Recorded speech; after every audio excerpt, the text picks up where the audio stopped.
बचपन 55 और 95 हर उम्र के लिए यकसा मुफीद, मफाद आम्मा का आलम बरदार। जरूर सब्सक्राइब करें, लाइक करें, शेयर करें और बेल आइकन प्रेस करना न भूलें। Rabbani the scholar YouTube channel. बहुत शुक्रिया अजीम अंसारी साहब जो लखनऊ के मौजूद सभा के सदस्य हैं, आपने यहाँ पर अपना इजहार ख्याल पेश किया। आइए अब आखिरी मुकर्रर हमारे इस तकरीब के और ऑल इंडिया मुमीन अंसार सभा के सदस्य मोहतरम अकरम अंसारी साहब को मदऊ करता हूँ। और जो मकसद लेकर ये तंजीम चल रही है, शायद ने क्या खूब से उस मकसद को अपने 4 मिसरों में बयान किया है कि जलते घर को देखने वालों फूस का छप्पर आपका है। जलते घर को देखने वालों फूस का छप्पर आपका है। आग के पीछे तेज हवा है, बाकी मुकद्दर आपका है। उसके कदम पे मैं भी चुप था, मेरा नंबर अब आया। उसके कदम पे मैं भी चुप था, मेरा नंबर अब आया। मेरे कदम पे आप भी चुप हैं, अगला नंबर आपका है। और ये वो मकसद के तहत यहाँ पर आपके लिए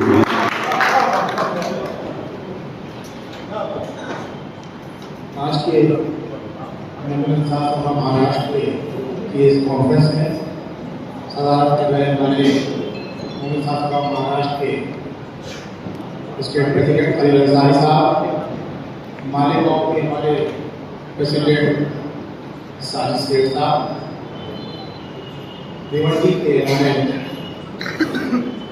अध्यक्ष शकील अंसारी साहब, लखनऊ से लगातार चलकर यहाँ कॉन्फ्रेंस में शामिल होने आए हैं अंसारी साहब, हमारे बीच में आशिफ अंसारी साहब, कारी साहब, फारूक फिरदौसी साहब, मालेगांव के जनरल सेक्रेटरी इस्माइल उस्ताद साहब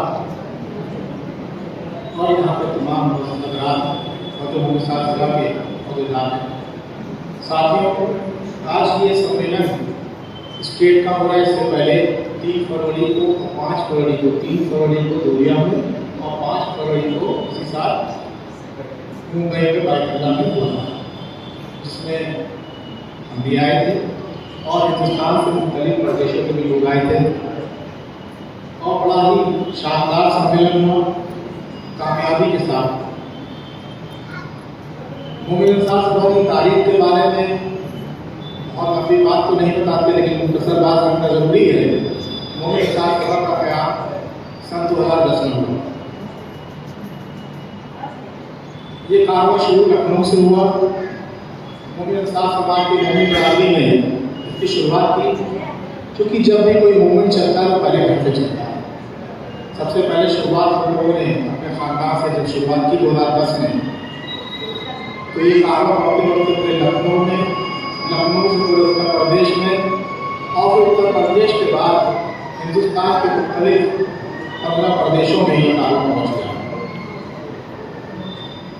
इसमें ये रहा कि ये लगातार 2010 के बाद 2011 से, चूँकि ये जब इतना बड़ा खानदान एक कारवां बन गया तो उसमें ज़रूरी होती है रवानगी। तो हर बार हर जिले में मीटिंग होना, हर तिमाही मीटिंग होती है हर प्रदेश में। उसके बाद तिमाही मीटिंग के बाद और हर जिले में हर महीने की मीटिंग, उसके बाद हर साल में एक बड़ा सम्मेलन होता है, कॉन्फ्रेंस होती है, जिसमें हिंदुस्तान भर के लोग शामिल होते हैं। तो ये जब 2010 में बना, 2011 में कारवां शुरू हुआ, तो पहला राष्ट्रीय सम्मेलन लखनऊ के रंगनाले हॉल में हुआ, जिसके चीफ गेस्ट हमारे बाबरी मस्जिद के मुद्दई हाशिम अंसारी साहब बने। उसी के साथ ये तय हुआ था कि मुमीन अंसार सभा जिस स्टेट में राष्ट्रीय सम्मेलन करेगी, उस स्टेट का चीफ मिनिस्टर हमारा चीफ गेस्ट होगा। तो इसके बाद वो कारवां शुरू हुआ। लखनऊ में लगातार 8 सम्मेलन जब हुए, उसके बाद 9 सम्मेलन दिल्ली में हुआ। कॉन्स्टिट्यूशन क्लब ऑफ इंडिया में मुमीन अंसार सभा ने बहुत सारे प्रोग्राम किए। इसी के साथ यदि कारवां चलते चलते आज मुमीन अंसार सभा के 14 राष्ट्रीय सम्मेलन हो चुके हैं। अल्हम्दुलिल्लाह सबसे अच्छी बात ये है कि कभी भी ये सम्मेलन ब्रेक नहीं हुआ, जबकि हम ये देखते हैं कि हिंदुस्तान की तारीख में ये बात है कि जो भी कोई मूवमेंट चला है, गैर सियासी समाजी जो मूवमेंट चला है, वो कभी भी मुसलमानों का मूवमेंट कंटिन्यू लगातार 14 राष्ट्रीय सम्मेलन नहीं कर सका। हमारी बहुत ही मशहूर तंजीम जिसमें हमारे बाबा अजदाद उसके अंदर कभी मेंबर हुआ करते थे, हम अपने घरों को लिखित कराया करते थे मूवमेंट कॉन्फ्रेंस में।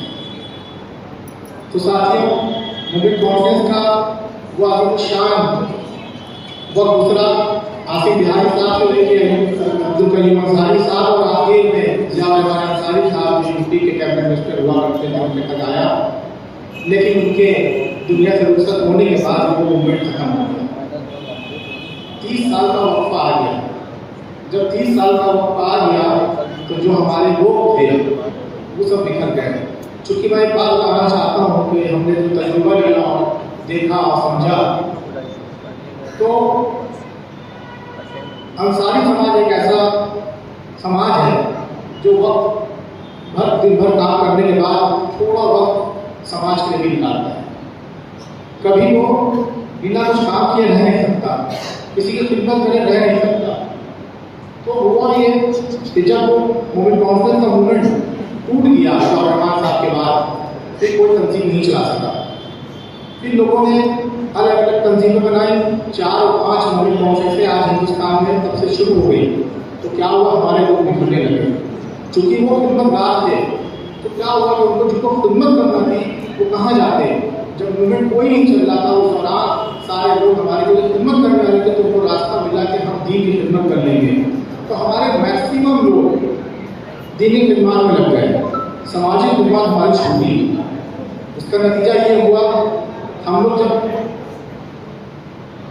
राजनीति में रहते थे, पॉलिटिक्स से दूर हुए, सामाजिक कामों से दूर हुए, उसके नुकसान हमको बहुत ज़्यादा था।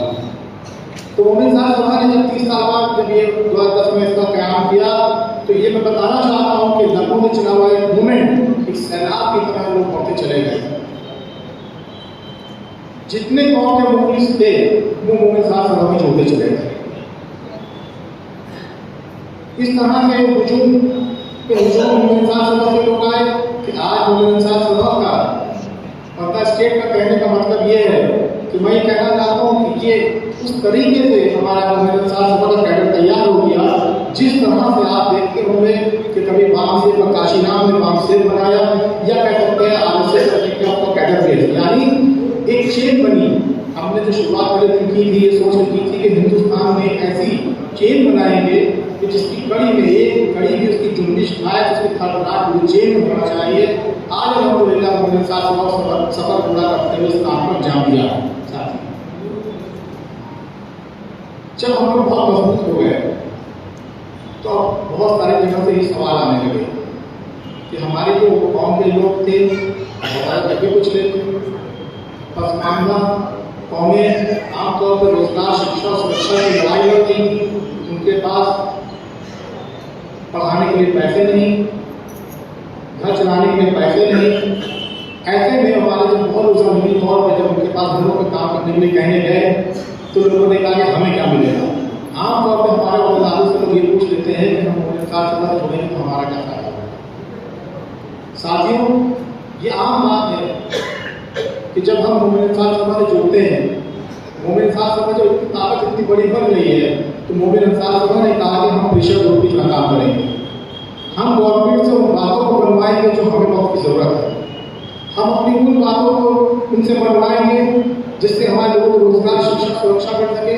तो जब जैसे कि हवा जब चलती है सबको लगती है, जब हम गवर्नमेंट से उन चीज़ों को बनवा लेंगे तो उसका फायदा सारी कौम को होगा, और कौम को फायदा तब होगा जब हम बहुत बड़ी तादाद में एक जगह इकट्ठा होंगे। साथ में उसके तहत आज हम लोग काम करते रहे। इस तरीके से ये काम हमारा चल गया। आज महाराष्ट्र भी बहुत मुश्किल के साथ यहाँ काम शुरू हो गया।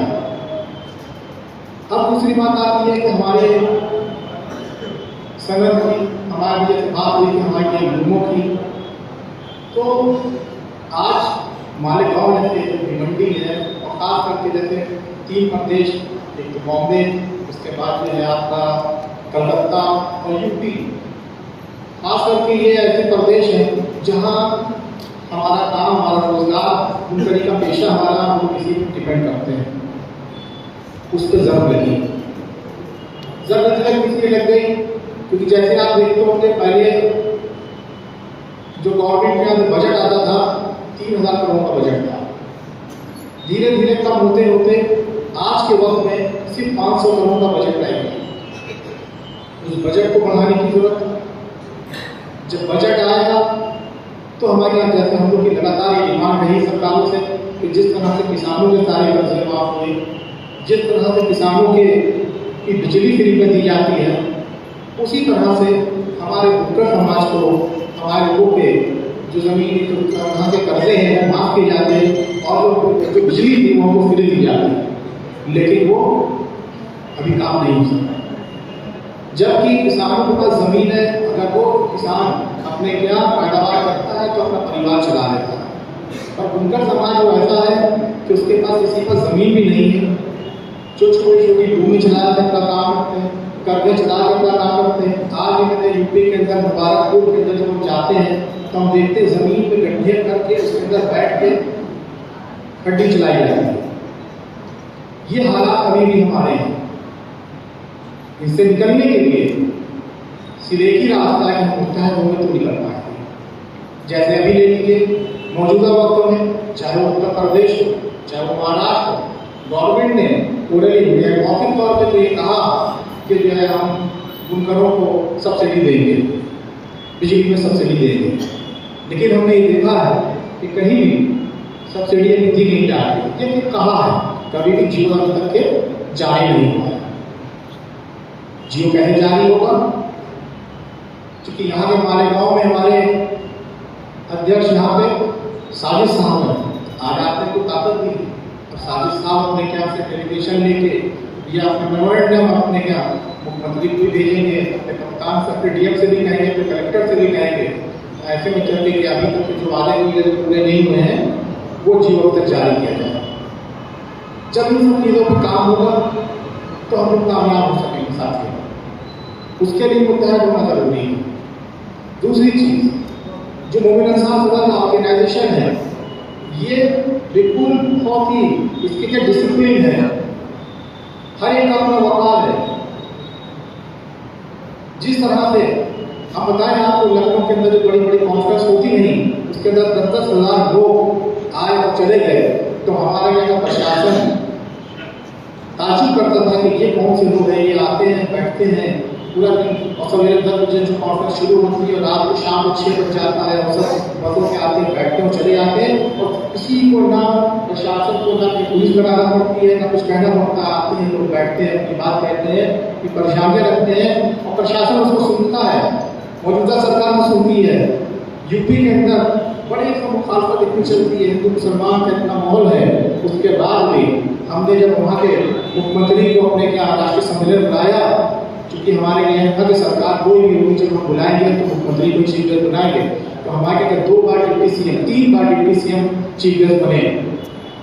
आने के बाद हम लोगों ने उनसे भी काम कराने का काम किया। यूपी के अंदर उर्दू जो है ऑप्शनल सब्जेक्ट के तौर पर नहीं पाई जाती है। जब वो मुख्यमंत्री आए, डिप्टी सीएम आए, तो उनके सामने बात रखी, जिस तरह से आप संस्कृत पढ़ाते हैं उस तरह से उर्दू भी ऑप्शनल सब्जेक्ट के तौर पर होना चाहिए, हम चाहें तो अपने बच्चों को पढ़ा सकें। तो मौके पर उसी सम्मेलन में डिप्टी सीएम ने वहाँ क्योंकि शिक्षा जो विभाग उन्हीं के पास था, उन्हें वही अनाउंस किया कि आज से उर्दू को बहाल करते हैं साथ में। तो ये क्या होगा? प्रेशर होगा। हम काम उसको बनवा सकते हैं, जहाँ हम है तो उसमें काम कर सकते हैं। उसके बाद जब कैडर के लोग होते हैं, अपने साथ सारी स्टेट साहब हो, इस्माइल साहब हैं, या काली साहब हैं, बहुत सारे मुसाफ साहब चौकीदार हैं, खलील साहब हैं, ऐसे लोगों को जब ये आगे बढ़ते बढ़ते ये लोग अपने किसको क्या करते हैं, महाराष्ट्र के अंदर जैसे हमारे बहुत से स्टेट में सरदार हैं, जो चौधरी हैं, अपने खानदान को समाज चलाते हैं, उनको ताकत देना पड़ेगा। जहाँ जहाँ पे हमारे सरदारान हैं, उन सरदारों को मोमिन अंसार से बता करते, क्योंकि वो सिर्फ साजिद सेठ साहब सिर्फ यहाँ हमारे गाँव के नहीं है, साजिद सेठ साहब पूरे हिंदुस्तान के हैं।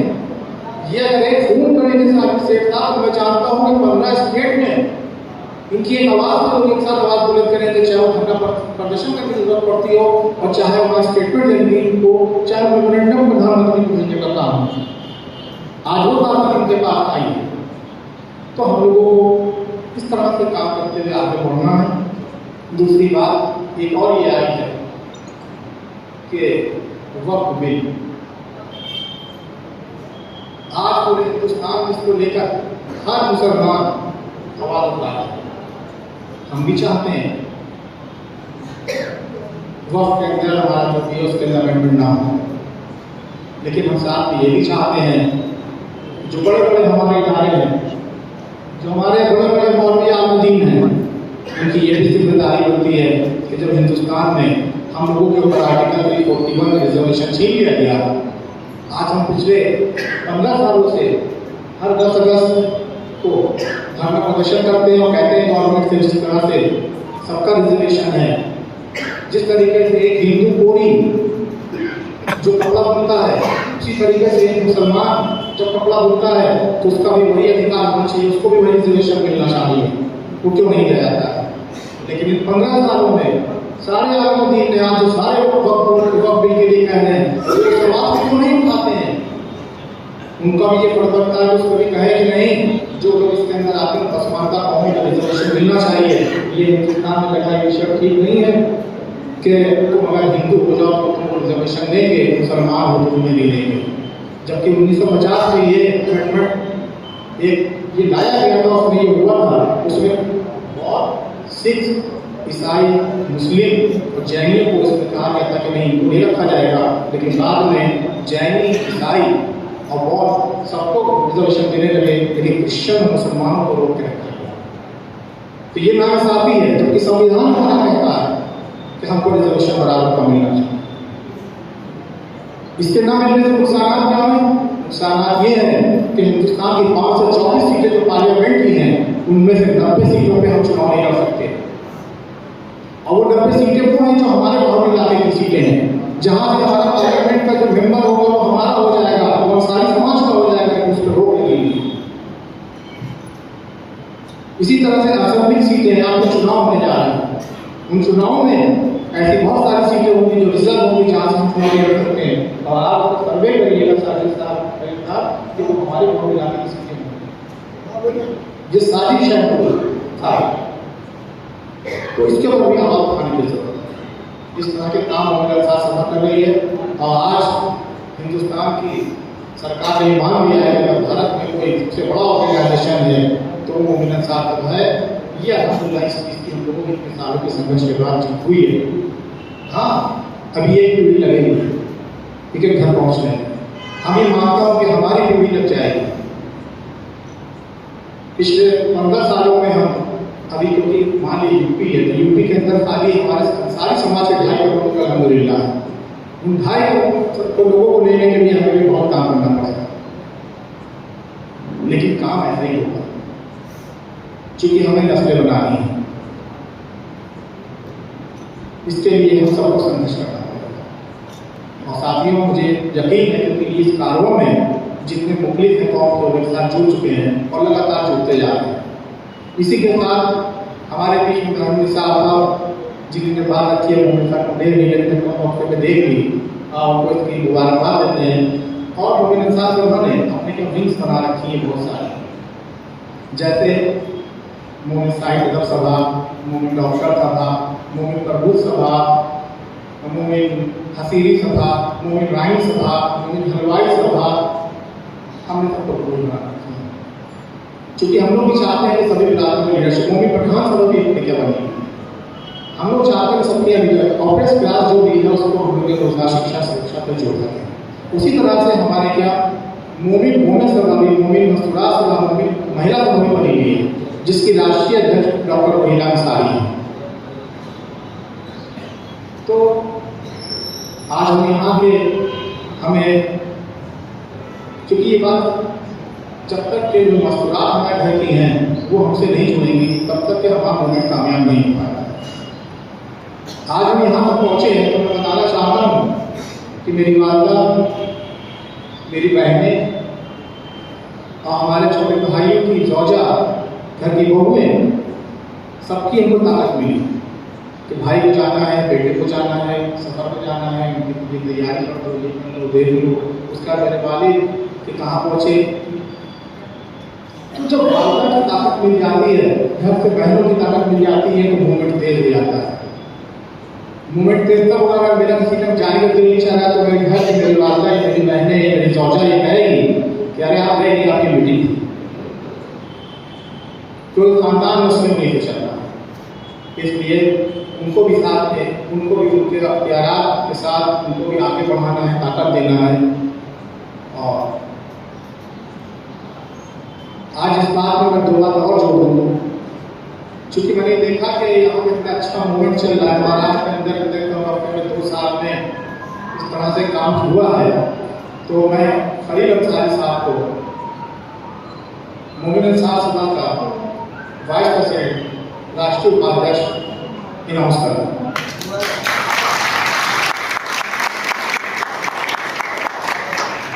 क्योंकि आपकी इस उम्र में इतनी मेहनत करना, सारी इतनी कौम को मुत्तहद करना, ये बड़ा काम मैंने किया है, इसलिए डबल जिम्मेदारी है। ये स्टेट प्रेसिडेंट के साथ साथ नेशनल वाइस प्रेसिडेंट भी बनाया है। इसी के साथ मैं हमेशा आपसे ये कहना चाहूँगा कि मैं मोमिन सभा का या मोमिन वसुलात सभा का कि जो राष्ट्रीय अध्यक्ष डॉक्टर रोहिला अंसारी, उनसे कह के और मैं चाहता हूँ कि आप भी मोमिन सभा का राष्ट्रीय उपाध्यक्ष, नेशनल वाइस प्रेसिडेंट का ऑर्डर मिल जाए, क्योंकि आपके तजुर्बे हैं यूपी और महाराष्ट्र इस तरह से।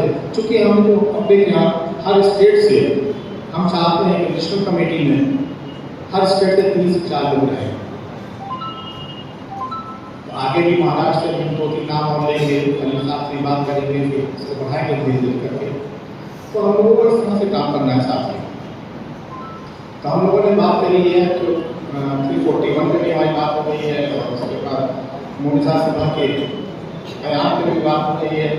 और हमारे जितने तो जैसे हमारे भी जो शक्ति साहब हैं, शक्ति साहब चले गए, तो उनको भी यहाँ की सेक्रेटरी मुकम्मल किया गया, तो भी नहीं इंशाल्लाह।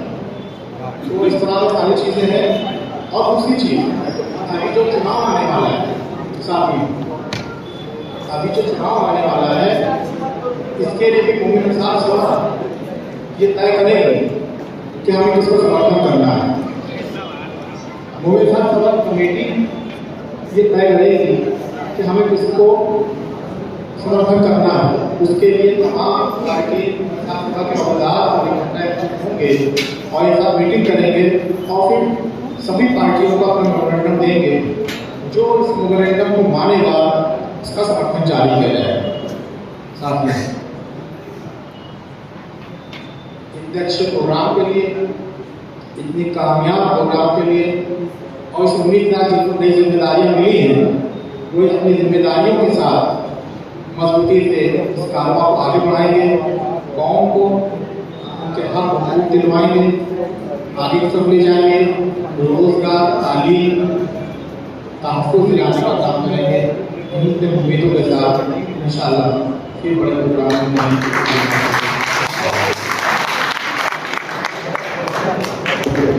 मोहतरम अकरम अंसारी साहब, ऑल इंडिया मोमिन सभा के सदर आपसे खिताब फरमा रहे थे।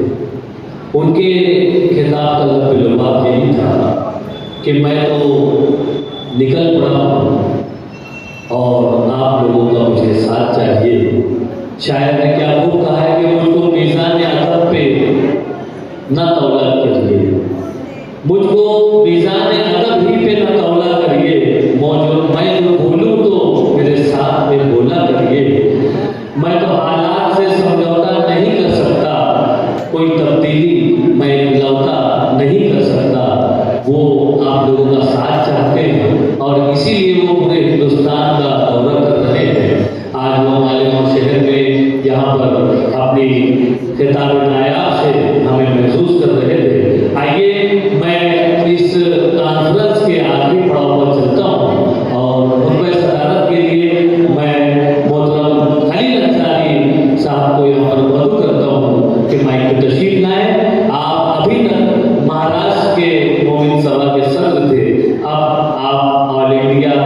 वाइस प्रेसिडेंट हो चुके हैं। मैं आपको मुबारकबाद पेश करता हूँ और माइक पे मदद करता हूँ कि तशरीफ लाएं और खुतबा सदारत पेश करें।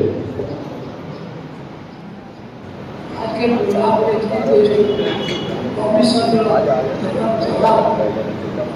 हमारे नाम इमाम साहिब साहब तमाम के दोस्त परिवार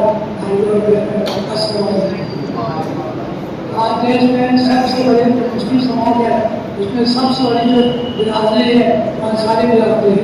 लेकिन अफसोस कि पूरे हिंदुस्तान में बिखरी हुई है।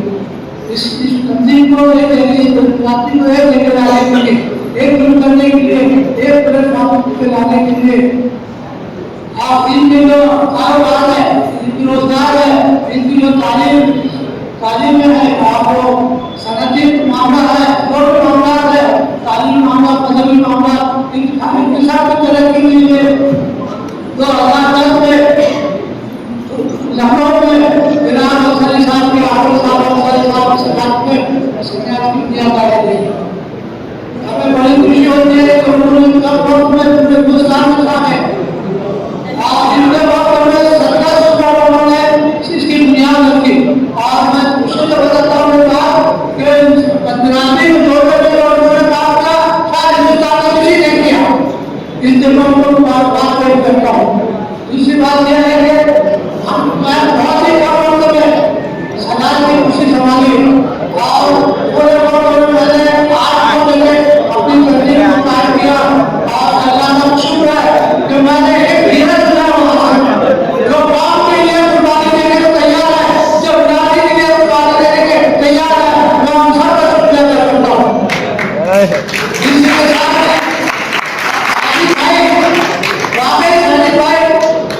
नंबर 1 है, एवन है।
आप लोगों का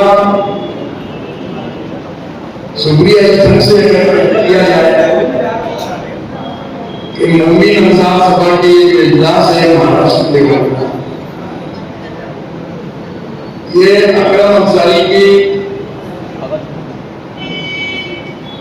नोटिस पर, खलील अंसारी के आदेश पर नोटिस और आदेश अलग हो गए और यहाँ साजिद अंसारी साहब ने जब 15 दिन में ये प्रोग्राम खड़ा किया, शहर में अखबार के जरिए, बैनर के जरिए, यूट्यूब पर और मोबाइल के जरिए क्या हम एक साथ करते हैं। आप लोगों को हिम्मत दी गई और आप लोगों ने यहाँ पर आए हमारे मेहमान का अगर अंसारी साहब का, खलील साहब का और हमारे दूसरे मेहमान समीर साहब का, आप लोगों ने बड़ी इत्मीनान से सुकून से उनकी बातों को सुना कि अंसार मुमिन अंसार सभा क्या है और उनकी मिसाल क्या है। तो ये सुने आप लोगों ने, आप लोगों का तहे दिल से तमाम आए हुए मेहमानों का हाजिरी का शुक्रिया अदा किया जाता है।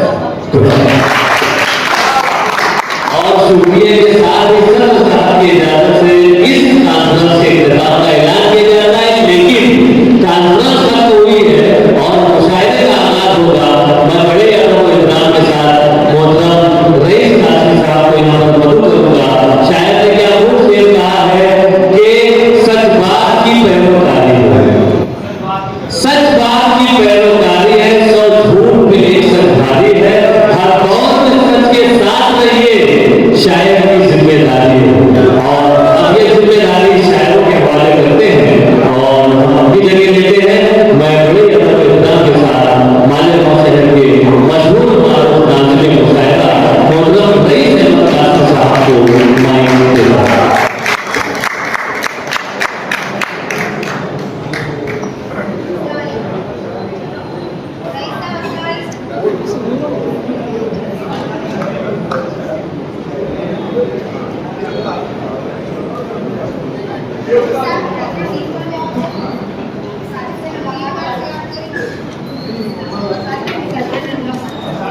बचपन और 95 हर उम्र के लिए यकसा मुफीद मफाद आम्मा का आलम बरदार। जरूर सब्सक्राइब करें, लाइक करें, शेयर करें और बेल आइकन प्रेस करना न भूलें।